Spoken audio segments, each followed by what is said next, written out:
আজকে আমরা দেখলাম ঢাকার বুকে জাতীয় ইমাম সম্মেলন করেছে, অনেক ইমাম যে ওখানে সেলফি মারতেছে। কথা কর নাকি ভাই? তার মানে যতই পীড়িত করো জায়গা মতো কুপান খাওয়া লাগবে। এ কথা বলেন ঠিক কিনা? এরে মুমিন মুসলমানের সন্তানেরা, কথাগুলো হৃদয়ের কান দিয়ে শুনবেন, যে কথাটা বলতে চাচ্ছিলাম। এরে মুমিন মুসলমানের সন্তানেরা, কথাগুলো একটু শুনতে হবে হৃদয়ের কান দিয়ে। এই পৃথিবীর জমিনে কিন্তু আলেমদের ভিতরেও ভেজাল আছে। এই জোরে কন্যা কেন ভাই? আলেমরাও ভেজাল আছে। একটু আলেমদের ওয়াজ যদি করি রাগ করবেন না তো? এই পৃথিবীর জমিনে আলেমও দুই শ্রেণীতে বিভক্ত হয়ে গেছে।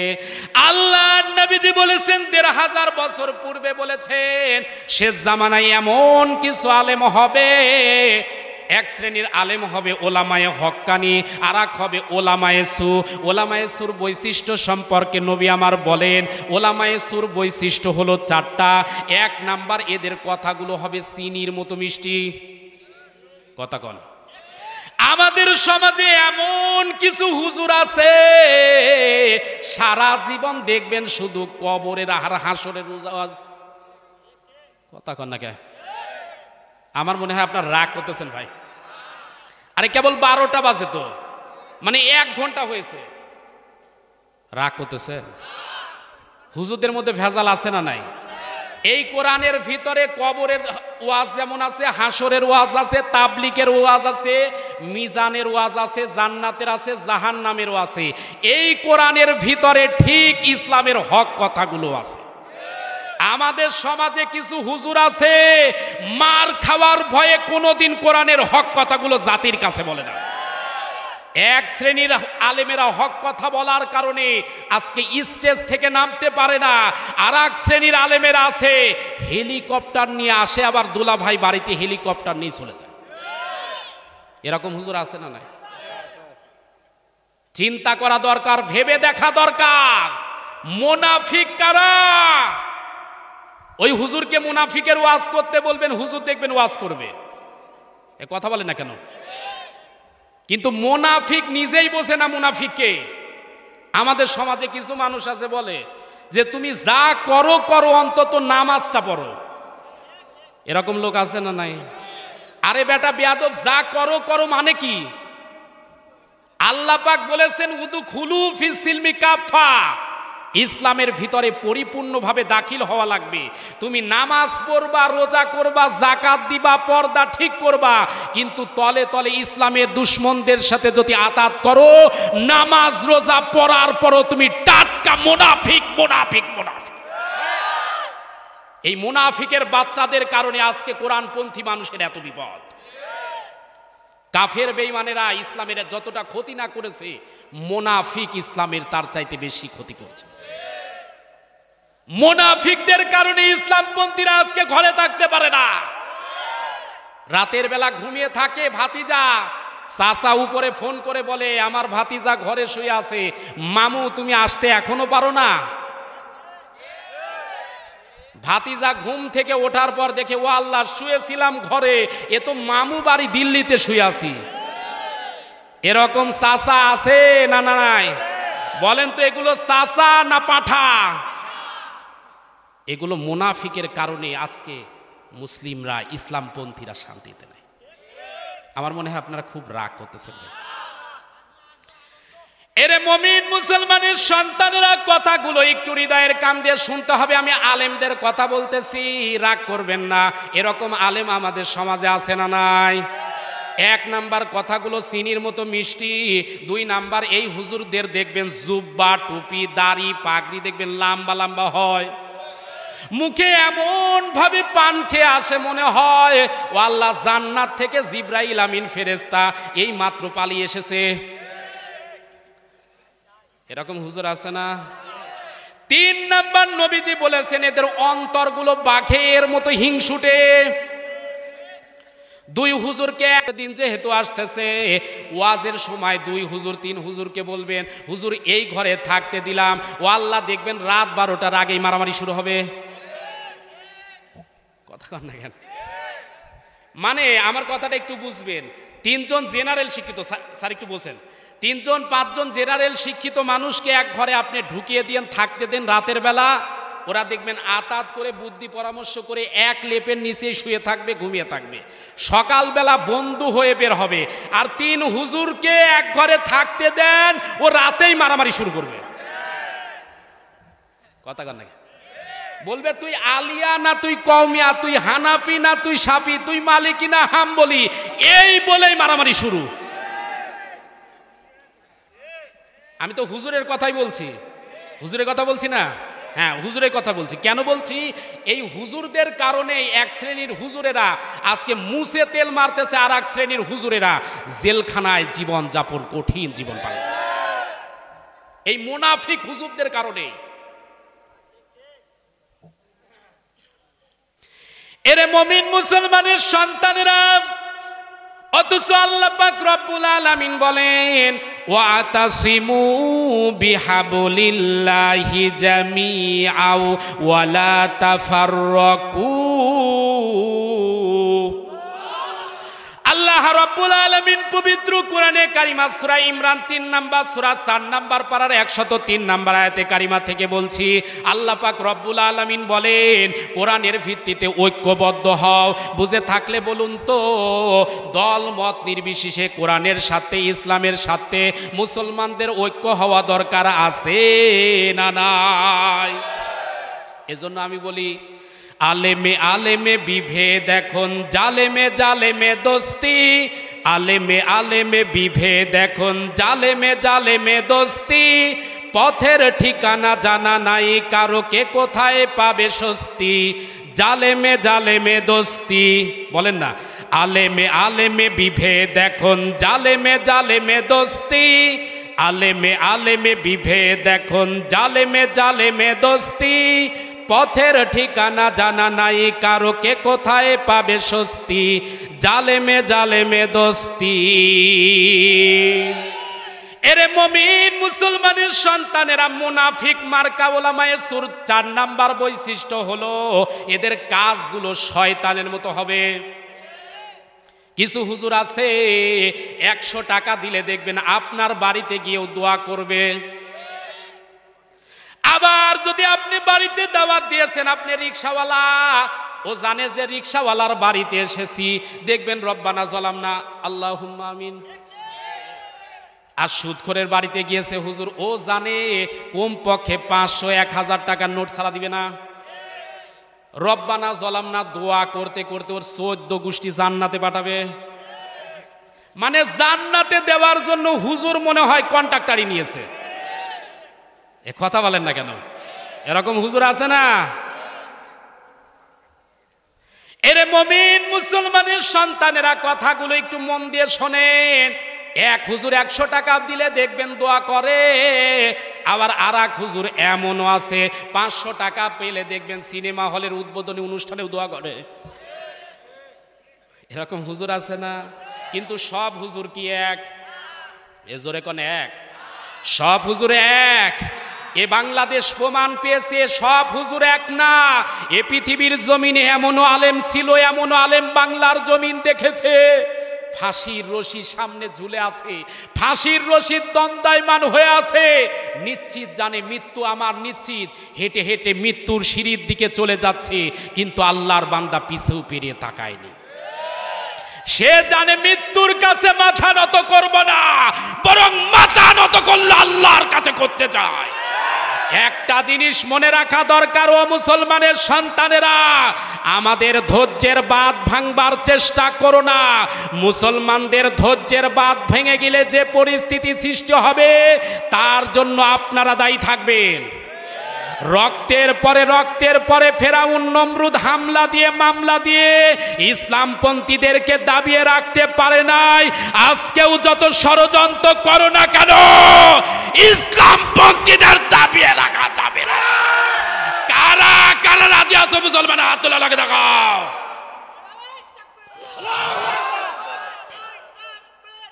করুন জোরে কোন আমিন। আমি আগেই বলেছি সব হুজুর এক না, সব হুজুর এক। আমাদের সমাজে ব্যক্তিত্ব সম্পূর্ণ আলেম আছে না নাই? বাংলাদেশে সবচাইতে নিরীহ, না নির্যাতিত, অমানবিক অবস্থায় যদি কেউ থাকে, বাংলাদেশে 4.5 কোটির উপর মসজিদ আছে, মসজিদের ইমাম এবং মুয়াজ্জিনেরা সবচাইতে নির্যাতিত। বাংলাদেশে দেখবেন সবার বেতন বাড়ে, কিন্তু ইমাম মুয়াজ্জিনের বেতন নাই। 5,000, 7,000, 3,000, কথা কন না কেন? একটা রিক্সা যে চালায় তাও প্রতিদিন 500 টাকা যদি এভারেজে কামাই করে, মাস শেষে 15,000। কিন্তু একজন কামেল পাস, একজন দাওরা হাদিস পাস করার পর, সর্বোচ্চ ডিগ্রি নেওয়ার পরও একটা মসজিদের দায়িত্ব নিলে 7,000, 5,000। এই বলেন তো, এই দ্রব্য মূল্যের ঊর্ধ্বগতির সময় এই 5,000, 7,000 টাকা দিয়ে তার সংসার চলে? এ জোরে কোন চলে? কিন্তু কে দেখাবে? আবার বলে চলায় আল্লাহ, মানে কি চলায় আল্লাহ কেমন? ভাই আপনাকে বলি না, একটু বোঝেন। আপনিও বাজারে গিয়েছেন, ইমাম সাহেবও বাজারে গিয়েছেন, কথা বুঝবেন একটু। আপনিও বাজারে গিয়েছেন, ইমাম সাহেবও বাজারে গিয়েছেন। যে মাছটার দাম 500 টাকা, ইমাম সাহেবকে 200 টাকা দিবে? আপনার পকেটে করকরি টাকা আছে, আপনি টাকা দিয়ে মাছ নিয়ে বাড়িতে, ইমাম সাহেব ওই বড় মাছটা দেখে আর চিন্তা করে, আল্লাহ এই মাছ আমার টাকা দিয়ে কিনা সম্ভব না। এইভাবে ইমাম চলে। হ্যাঁ, তবে এদেশের মানুষেরা ইমাম মুয়াজ্জিনদেরকে ভালোবাসে, যার কারণে বাজার করে উনি আর খায় ইমাম আর মুয়াজ্জিন। এটা ঠিক। কিন্তু বলেন তো, এই দ্রব্য মূল্যের ঊর্ধ্বগতির সময় যখন 130 টাকা কেজি পেঁয়াজ, 70 টাকা কেজি কমপক্ষে আলু, ওই দেশে বলেন তো বেঁচে থাকা কি সহজ? এ জোরে কোন সহজ? ইমাম মুয়াজ্জিন কোন হালতে আছে আল্লাহ ছাড়া আর কেউ জানে না। কিন্তু তারপরেও ইমাম মুয়াজ্জিনের কাছে গিয়ে বলেন যে হুজুর কেমন আছেন, মুস্কি একটা হাসি দিয়ে বলবেন, আল্লাহ আমাকে অনেক ভালো রেখেছেন। সুবহানাল্লাহ বলবেন না? আর 50,000 টাকার বেতনে চাকরি করে, ওকে যে জিজ্ঞাসা করেন ভাই কেমন আছেন, বলে ভাই খুব একটা সুবিধাই নাই। তার মানে ওর টাকায় কুকুরের মার্কা টাকা, ও হারাম টাকা খায়, শয়তানি করে খায়, যার কারণে ওর টাকায় বরকত নাই। ইমাম সাহেবের গরু মার্কা টাকা, হালাল টাকা হওয়ার কারণে অল্প টাকায় আল্লাহ পাক বরকত দিয়ে দিয়েছে। এদেশে স্বাধীনতার পর থেকে শুরু করে আজ পর্যন্ত 50 বছরে কত সরকার এলো আর কত সরকার গেল, আমার কোনো সরকারের বিরুদ্ধে অবজেকশন নাই। তবে একটা কথা দুঃখের সাথে গোটা বাংলাদেশে ফোকাস আমি করেছি এটাই, যে বাংলাদেশে যে মানুষটা প্রাইমারি স্কুলে চাকরি করে তার বেতন বাড়ে, যে মানুষটা ইবতেদায়ী প্রতিষ্ঠানে চাকরি করে তার বেতন বাড়ে, যে মানুষটা প্রাথমিক স্কুলে বেতনে চাকরি করে তার বেতন বাড়ে, যে মানুষটা হাই স্কুলে চাকরি করে তার বেতন বাড়ে, কলেজে পড়ালে তার বেতনও বাড়ে। বাংলাদেশে ইমাম মুয়াজ্জিনের জন্য একটা সম্মানজনক ভাতা সৃষ্টি করা এদেশের সরকারের দরকার আছে না নাই? এত নির্বাচনী ইশতেহার দেন, ইমাম মুয়াজ্জিনদেরকে ভাতা দিবেন, একটা বারের জন্য ইশতেহার দেন, আল্লাহর কসম করে বলে আল্লাহ পাক আপনাদের উপর দয়া করবে। কিন্তু কই, ইমাম মুয়াজ্জিনকে দেখার কেউ নাই। নবী আমার কালিমার দাওয়াত দেওয়ার জন্য যখন প্রস্তুত, আল্লাহ নবী ডাক দিয়ে বলে, সাহাবীরা রে, এমন কোন মানুষ আছে যে মানুষটা এখন পর্যন্ত কালিমা পড়ে নাই, তবে যদি কালিমা পড়ে, কালিমা পড়ার সাথে সাথে ইসলামের বিজয় ত্বরান্বিত হবে, এমন কোন মানুষ আছে নাকি জানতে চাই। নবীর সাহাবী হযরতে তালহা ডাক দিয়ে বলে, নবী গো, এ মদিনার বুকে এমন একজন মানুষ আছে যে মানুষটা ইহুদি যুবক, আপনার বাড়ি থেকে 9 কিলোমিটার দূরে। মনোযোগ আছে ভাই, একটু মন দিয়ে শুনতে হবে। 9 কিলোমিটার দূরে আপনার বাড়ি থেকে অবস্থান, যুবকটা হচ্ছে ইহুদি, কিন্তু আল্লাহ পাক তার হাতের ভিতরে এত ক্ষমতা মর্যাদা দিয়েছে, ওই যুবকটা যদি কোনো মানুষের কাতারে চলে যায়, আল্লাহ পাক দয়া করে তার ওসিলায়, তার কোমরের শক্তির জোরে সেই দলকে বিজয় দান করে দেয়।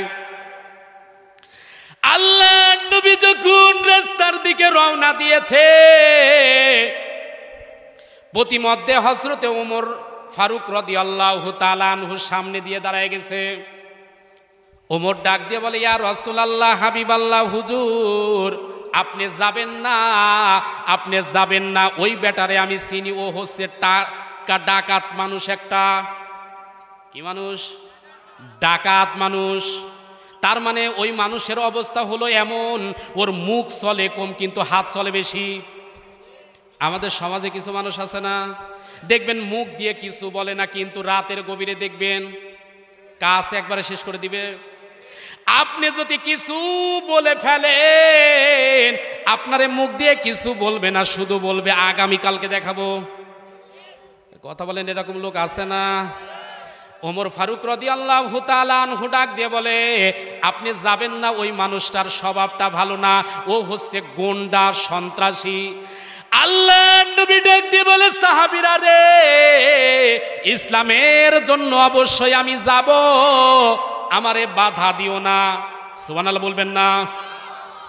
নবী আমার পড়ে শোনালেন, ইয়া আইয়ুহার রাসূলু বাল্লিগ মা উনসিলা ইলাইকা মির রাব্বিক ওয়া ইল্লাম তাফআল ফামা বাল্লাগতা রিসালাতাহু ওয়াল্লাহু ইয়াসিমুকা মিনান নাস। আল্লাহ রাব্বুল আলামিন পবিত্র কোরআনে কারিমা সূরা মাইদা 5 নাম্বার সূরা 6 নাম্বার পারা 67 নাম্বার আয়াতে কারিমা থেকে বলতেছি, আল্লাহ পাক রব্বুল আলামিন বলেন, হে রাসূল, আপনি কোরআন দ্বারা তাবলীগ করুন। মা উনসিলা ইলাইকা মির রাব্বিক, আপনার প্রতিপালক যে কিতাবটা নাজিল করেছেন ওই কিতাব দ্বারা তাবলীগ করুন। বুঝে থাকলে বলুন তো, আল্লাহর কোরআন দ্বারা তাবলীগ করা দরকার আছে না নাই? এই পৃথিবীর জমিন প্রমাণ পেয়েছে, কেউ দেখবেন স্বামীর তাবলীগ করে, কোনো ঝামেলা নাই। কেউ দেখবেন বাবার তাবলীগ করে, বাবাকে প্রতিষ্ঠা করার জন্য কত রকম রং তামাশা করে, কোনো অসুবিধা নাই। কেউ দেখবেন মুরব্বির কথা বলে, কোনো অসুবিধা নাই। কিন্তু যারা আল্লাহর কোরআন প্রতিষ্ঠার কথা বলে, এই সকল যুবকদের সমস্যা আছে না নাই? নবী আমার যখন তালহার দেওয়া লোকেশন নিয়া আমর ইবনে সাবিতের বাড়িতে চলে গেল, বাড়ির সামনে যাওয়ার পর দেখতেছে একটা বুড়িমা বসে আছে। বুড়িমাকে উদ্দেশ্য করে নবী আমার সালাম দিলেন, আসসালামু আলাইকুম ইয়া হালাল বাইতি। একবার, দুইবার, তিনবার সালাম দিলেন, কিন্তু বুড়িমা কথা বলে না। চতুর্থবার নবী আমার যখন সালাম দিয়েছে, বুড়িমা এমন সময় উত্তর দিয়ে ডাক দিয়ে বলতেছে, কে তুমি? নবী আমার কোনো কথা গোপন করলেন না, কারণ নবীর সাথে আছেন কে? এতক্ষণ পর্যন্ত কথা শুনেছেন, হৃদয়টা নরম করে দেন। আল্লাহর নবীর কলিজার যাদের প্রেম আছে, একটু হৃদয়টা নরম করে দিবেন।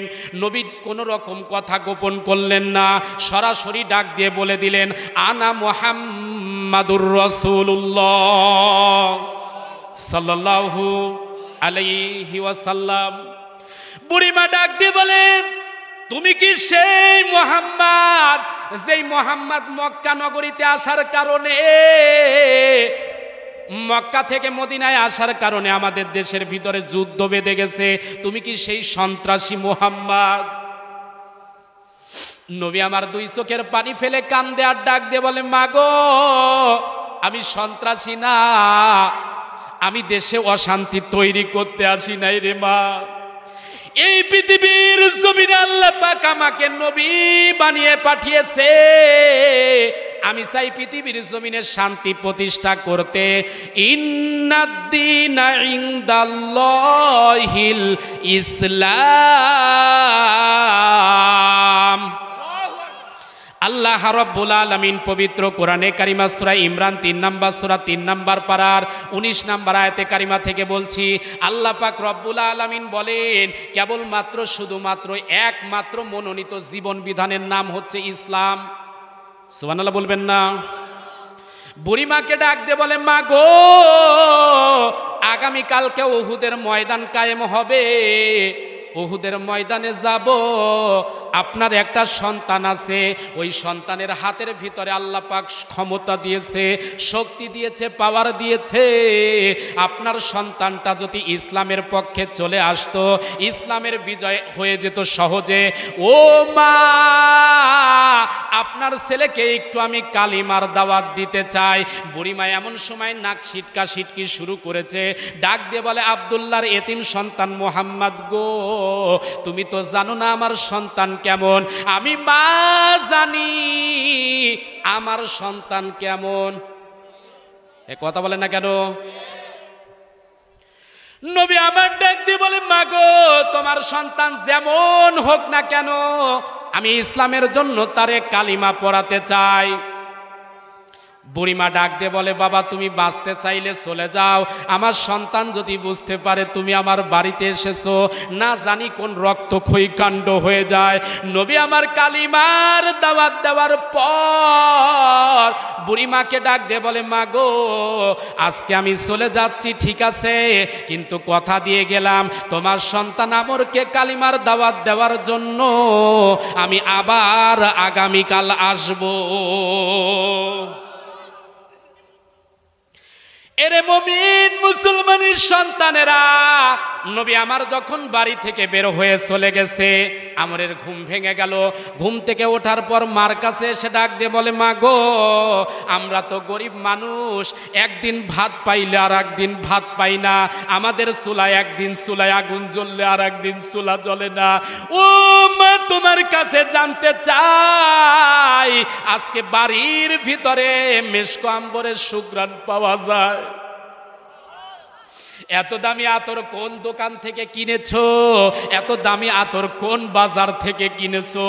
মা দুকিনীর জোর জোর করে চোখের পানি ফেলে দিয়ে কান্দে আর ডাক দিয়ে বলে, বাজার, কোন দোকান থেকে তো আতর কিনি নাই, তবে একজন মানুষ আমাদের বাড়িতে আসার পর থেকে, যখন থেকে এসেছে ওই তখন থেকে শুরু করে এখন পর্যন্ত আমাদের বাড়িতে যে আতরের সুঘ্রাণ পাওয়া যায়, গোটা পৃথিবীর জমিন বিক্রি করে দিলেও এত সুগন্ধ দামি আতর পাওয়া যাবে না।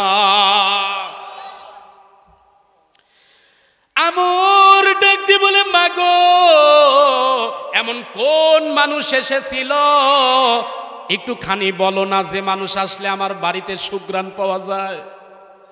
মা দুকিনী ডাক দিয়ে বলে, বাজান, কেউ না তোরে চিনলেও আমি তোর মা কিন্তু চিনি। যে মানুষটা এসেছিল যদি পরিচয় দিই তুই সহ্য করতে পারবি না, কারণ সন্তান ভালো না খারাপ এটা জানে সবচাইতে বেশি মা।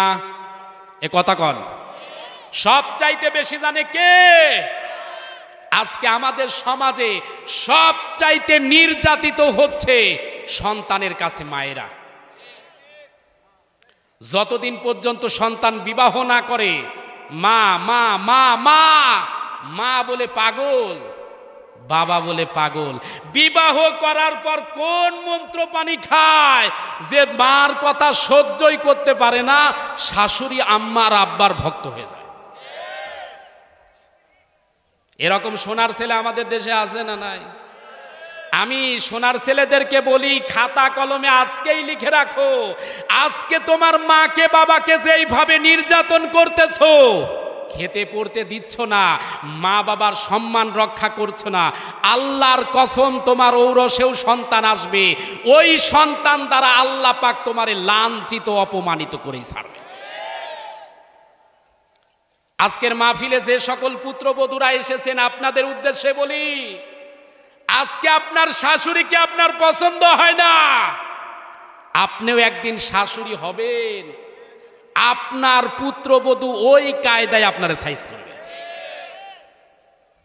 আজকে মানে পুত্রবধূ শাশুড়িকে দেখতেই পারে না, কথা কন না কেন?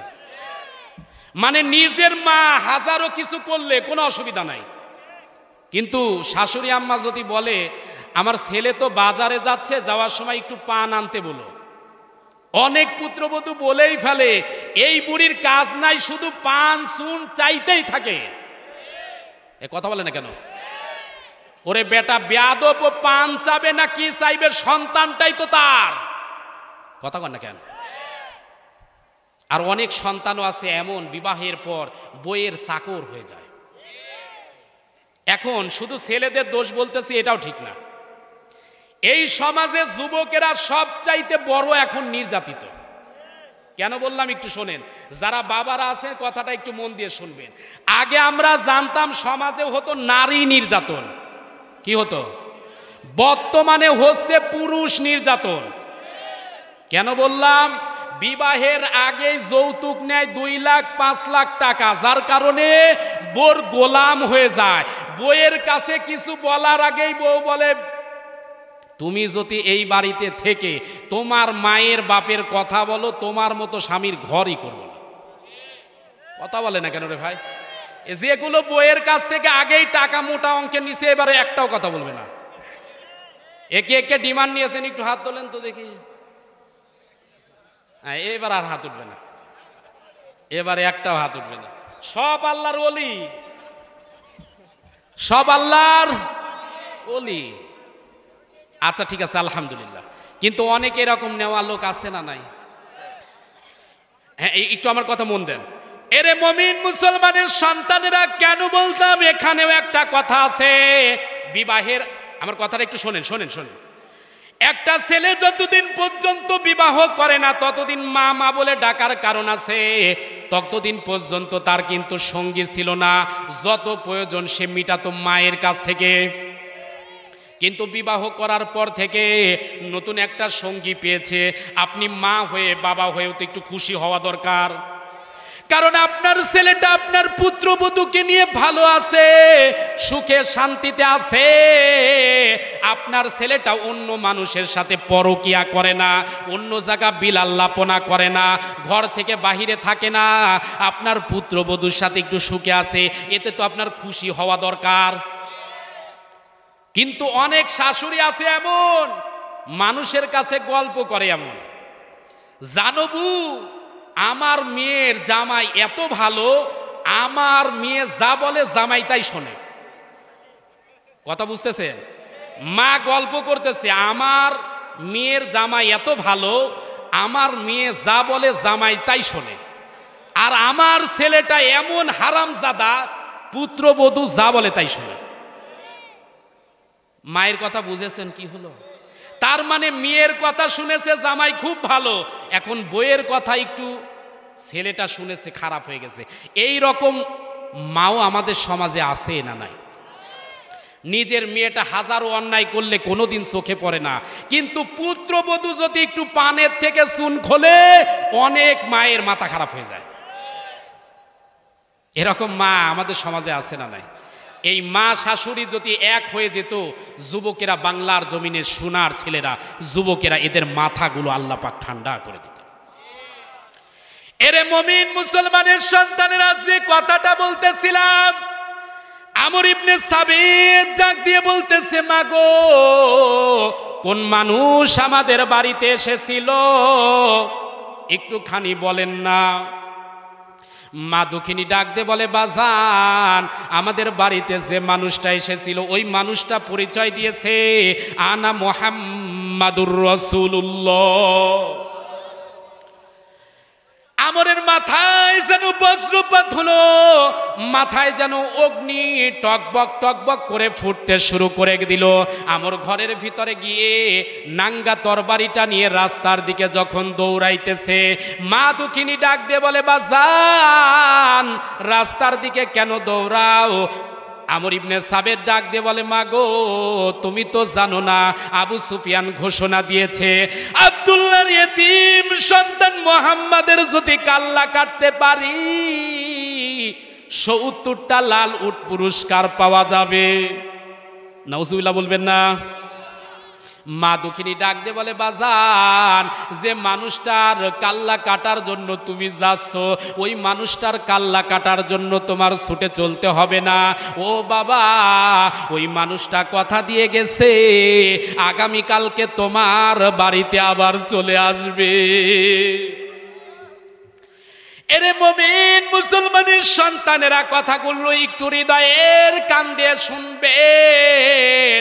নবী আমার যখন যথা সময়ে আমর ইবনে সাবিতের বাড়িতে চলে এসেছে, আসার পর বুড়িমার কাছে যখন কথা বলতেছে, গতকালকে কিন্তু বুড়িমা কথা বলে নাই, আজকে আসার সঙ্গে সঙ্গে বুড়িমা ডাক দিয়ে বলে, বাবা গো তুমি কেমন আছো? সুবহানাল্লাহ বলবেন না? দয়া মায়া মহাব্বত ঢেলে দিচ্ছেন কে? কলিজার ভিতরে মায়া ঢেলে দিচ্ছেন কে? বুড়িমা ডাক দিয়ে বলতেছে, বাজান তুমি কেমন আছো? নবী মুহাম্মাদুর রাসূলুল্লাহ